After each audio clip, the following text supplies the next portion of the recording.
Favorable conditions for Portuguese. In India, excepting Gujarat, ruled by the powerful Mahmud Begarh, the northern part was much divided among many small powers.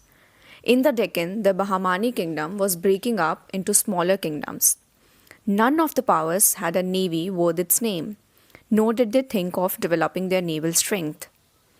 In the Far East, the imperial decree of the Chinese emperor limited the navigational reach of Chinese ships.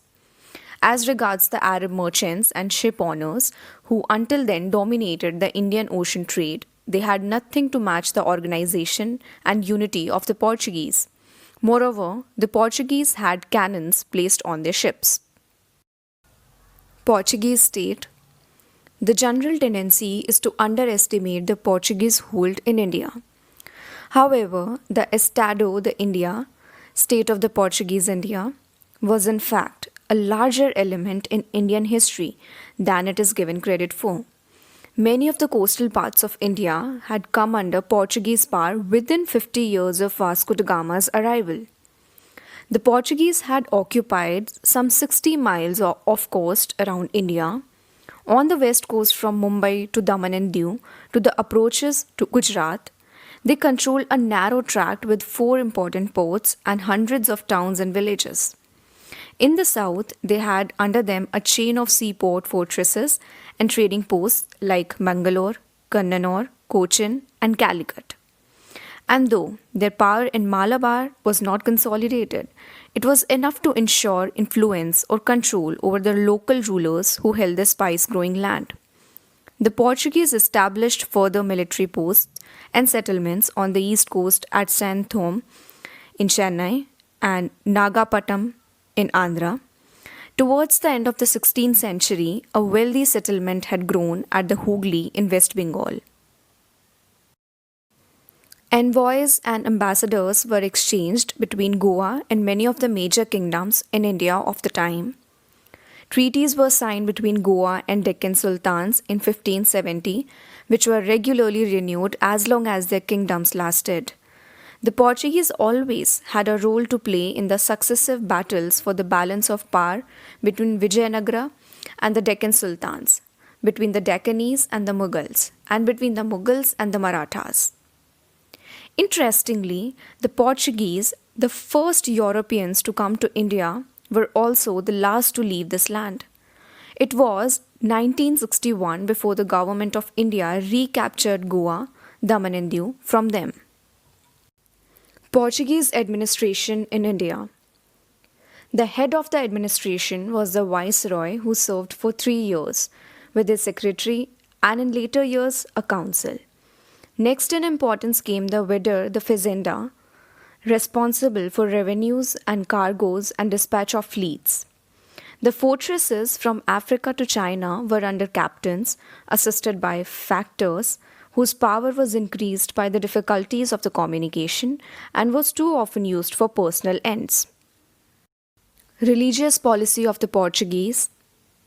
The Moors were the bitter enemies of the Portuguese in North Africa. So were the Arabs.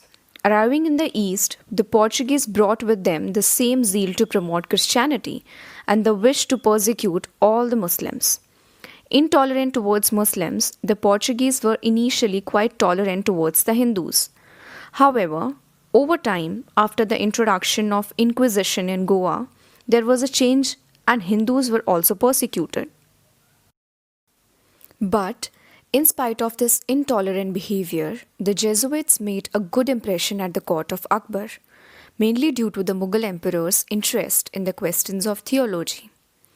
In September 1579, Akbar forwarded a letter to the authorities at Goa requesting them to send 2 learned priests.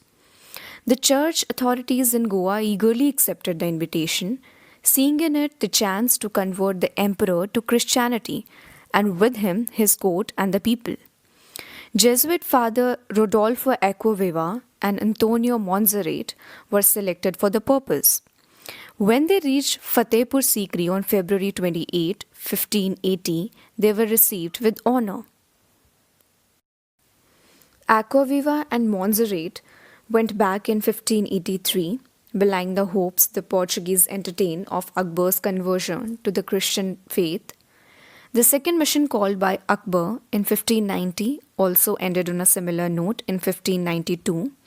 The third mission, again invited by Akbar, arrived in 1595 at Lahore, where the court was then residing, and continued as a part of permanent institution, thereby extending its influence on secular politics. Father Jerome Xavier and Emmanuel Pinheiro were the leaders of the mission, and their letters from the court became very widely known for the information they provided on the latter part of Akbar's reign. Prince Salim, on ascending the throne as Jahangir, assuaged the Muslims by neglecting the Jesuit fathers. Gradually, however, his temporary estrangement from Jesuit ended, and in 1606 he again renewed his favours to them. The elegant and spacious church at Lahore was allowed to be retained by them along with the collegium or the priest's residence. In 1608, 20 baptisms were carried out in Agra, the priests publicly acting with as much liberty as in Portugal. Jahangir's conduct was such that the Jesuit priests were hopeful of bringing him within the Christian fold. However, these hopes were belied. Moreover, arrogant actions on the part of Portuguese viceroys created a rift with the Mughal emperor. The grant of trading facilities to English offended the Portuguese. However, after negotiations, a truce was established between the Portuguese and the Mughal emperor. The Portuguese stopped the English ships from entering the port of Surat. A baffled Hawkins left the Mughal court in 1611, unable to counter the Portuguese intrigues or check the vacillating Mughal policies. However, in November 1612, the English ship Dragon, under the Captain Best along with the little ship, the Osiander, successfully fought a Portuguese fleet. Jahangir, who had no navy worth its name, learnt of the English success and was greatly impressed. The Portuguese acts of piracy resulted in conflict with the imperial Mughal government. In 1613, the Portuguese offended Jahangir by capturing Mughal ships, imprisoning many Muslims, and plundering the cargoes. An enraged Jahangir ordered Mukarrab Khan, the then in charge of Surat, to obtain compensation. However, it was during the reign of Shah Jahan that the advantages which the Portuguese enjoyed in the Mughal court were lost forever, as also the hopes of converting the royal family and Mughal India, which had been somewhat encouraged by the welcome accorded to the Portuguese and their religion by Akbar and Jahangir. Capture of Hooghly.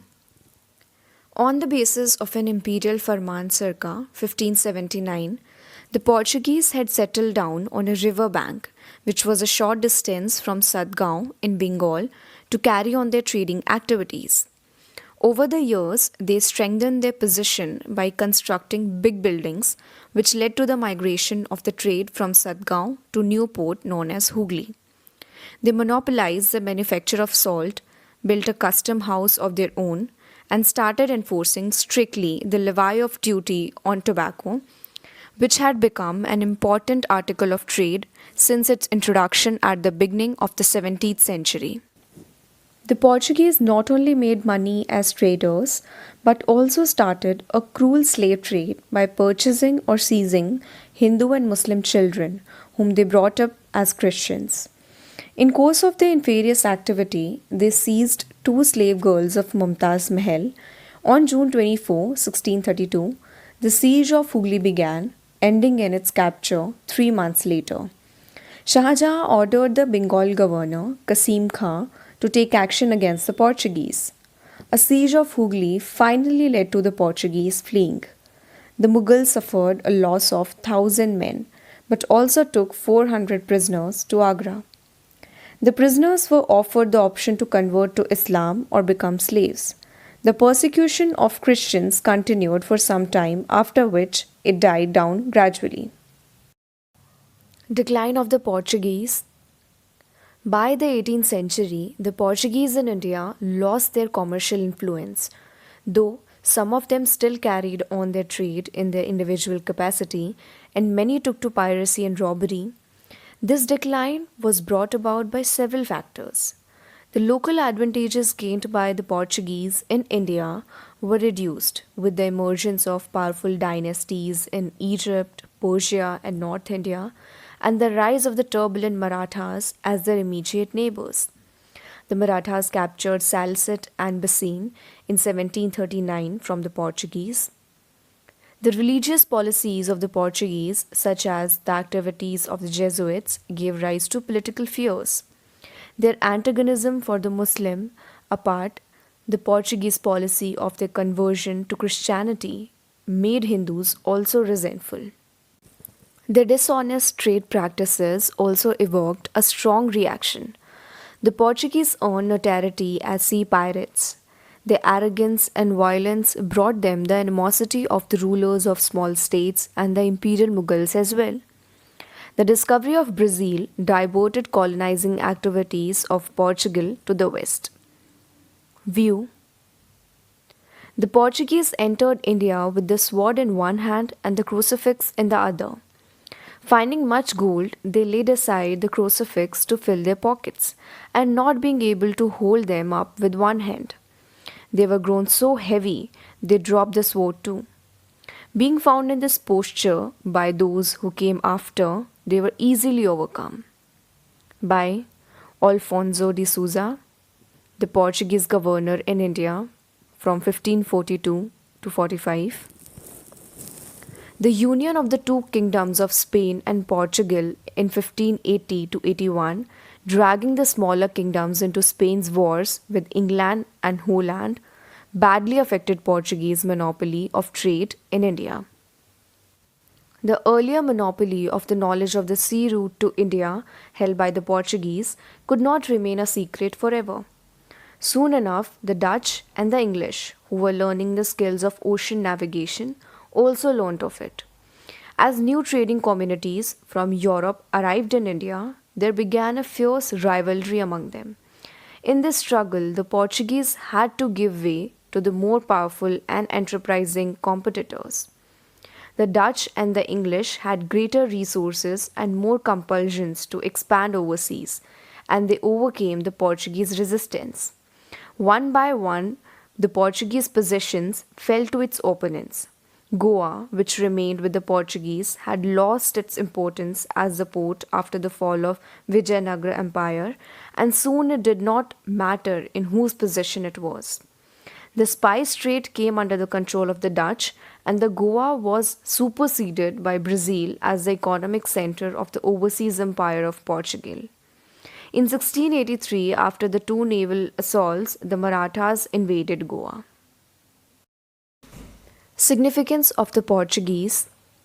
Most historians have observed that the coming of the Portuguese not only initiated what might be called the European era, it marked the emergence of the naval power. The Cholas, among others, had been a naval power, but it was now for the first time a foreign power had come to India by the way of sea. The Portuguese ships carried cannon, and this was the first step in gaining monopoly over trade, with the threat or the actual use of force. The Portuguese declared their intention to abide by no rules except their own, and they were intent on getting a decisive advantage over the Indians and over the Indian Ocean trading system. In the Malabar of the 16th century, the Portuguese showed military innovation in the use of body armor, matchlock men, and guns landed from the ships. The Portuguese may have contributed by example to the Mughal use of field guns and the artillery of stirrup. However, an important military contribution made by the Portuguese on shore was the system of drilling groups of infantry on the Spanish model, introduced in the 1630s as a counter to the Dutch pressure.